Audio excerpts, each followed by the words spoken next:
seringnya terjadi peperangan dengan kolonial Belanda, di mana pada masa itu, pemerintah Hindia Belanda sering merasa kewalahan dan juga was-was tentunya dengan adanya pertikaian dan aksi pemenggalan kepala yang sering terjadi di Borneo.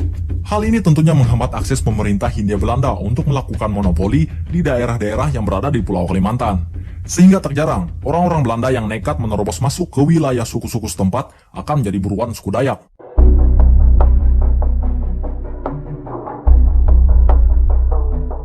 Kebencian pada penjajah Belanda berkembang menjadi perang. Pada Mei 1859 di Pulau Petak, Kapuas, meletus pertempuran dengan Belanda. Kapal perang berlandat Cipanas tidak bisa digunakan lagi. Anak buah kapal terbunuh semuanya. Tahun 1855, Perang Tewah meletus, disusul oleh perang di kawasan Hulu Katingan, Mentaya, Kahayan, dan Barito, yang menimbulkan kerugian besar pada serdadu Belanda, baik kapal perang maupun nyawa. Tentunya para pemerintah Belanda tidak menginginkan lagi perang melawan suku Dayak yang disebut-sebut sebagai pasukan hantu. Belum lagi suku-suku Dayak yang lain yang sedang berperang memperebutkan wilayah dengan sesama suku Dayak. Situasi ini dianggap menghambat orang-orang Belanda untuk mendapatkan akses monopoli lebih dalam ke seluruh wilayah Borneo. Dalam keadaan demikian, Belanda mencari akal bagaimana memadamkan api perlawanan dan aksi kayau sekelas serta memperluas penguasaan teritorial sekaligus. Di pihak lain yang berada di tengah api perang, hasrat bersatu di kalangan orang Dayak seluruh Borneo makin dirasakan. Karena situasi inilah, Residen Belanda wilayah Kalimantan Tenggara pada Juni 1893 mengundang semua kepala suku yang terlibat sengketa ke Kuala Kapuas, Kalimantan Tengah untuk membicarakan upaya perjanjian perdamaian. Pertemuan tersebut membahas antara lain, memilih siapa saja yang sanggup dan mau menjadi ketua dan sekaligus menjadi tuan rumah penyelenggaraan perdamaian tersebut, menetapkan tempat penyelenggaraan, menetapkan kapan waktu penyelenggaraan, menetapkan lamanya sidang damai itu bisa dilaksanakan. Dengan demikian, pertemuan awal tersebut menghasilkan kesepakatan, yaitu seorang tokoh Dayak bernama Damang Batu ditetapkan sebagai ketua pelaksana rapat damai. Tempat rapat damai di Tumbang Anoy, di Betang kediaman Damang Batu.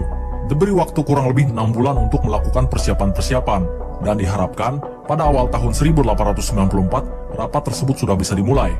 Lama persidangan ditetapkan 3 bulan, direncanakan dimulai pada tanggal 1 Januari sampai dengan 30 Maret 1894. Undangan disampaikan melalui para kepala suku dan tokoh masing-masing daerah.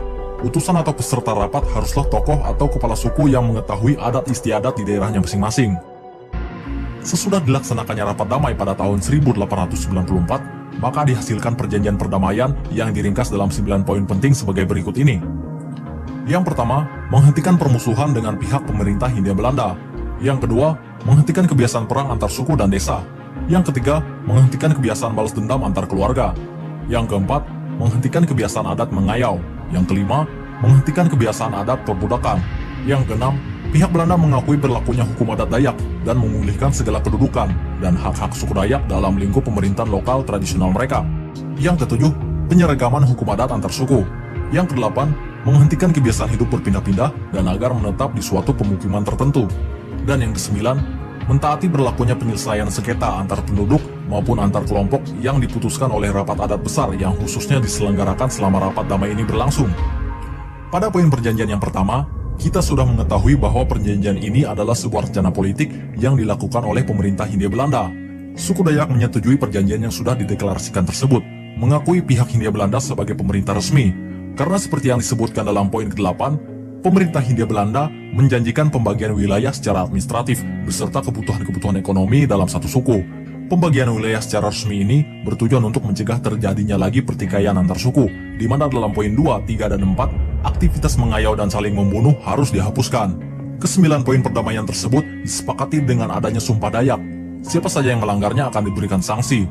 Terlebih lagi, suku Dayak pada masa itu sangat pantang untuk melanggar sumpah mereka yang sudah dilaksanakan dengan hukum Dayak yang berlaku. Karena dari pandangan kepercayaan, mengucapkan janji dan sumpah adalah hal yang bersifat sakral. Dengan demikian, terbentuklah sebuah perjanjian perdamaian antar suku Dayak, yang saat ini kita kenal dengan Perjanjian Tumbang Anoy 1894. Oke, hal ini mungkin menjawab beberapa pertanyaan dari kalian. Mengapa pada masa itu, suku Dayak kalah oleh Belanda? Semua tak lain karena permainan politik dan kebiasaan suku Dayak yang hanya mempertahankan wilayahnya tanpa memperdulikan suku-suku lain pada masa itu. Tapi lain halnya jika mereka bersatu, seperti dalam catatan sejarah yang membuktikan bahwa pihak Belanda mengakui suku Dayak adalah salah satu suku terkuat di Indonesia. Tentunya dalam hal pertahanan fisik, peperangan, dan penguasaan medan tempur. Seperti dalam sejarah Perang Barito, dicatat ada beberapa kekalahan Belanda dalam misi melakukan suku Dayak. Seperti kasus penyerbuan gudang garam Belanda pada tanggal 24 Agustus 1859 yang menewaskan Letnan Bison dikarenakan serangan tombak Dayak. Pertempuran di Leogong 11 Februari 1860 yang berhasil menghanyutkan kapal Suriname beserta 300 serdadu Belanda di dalamnya.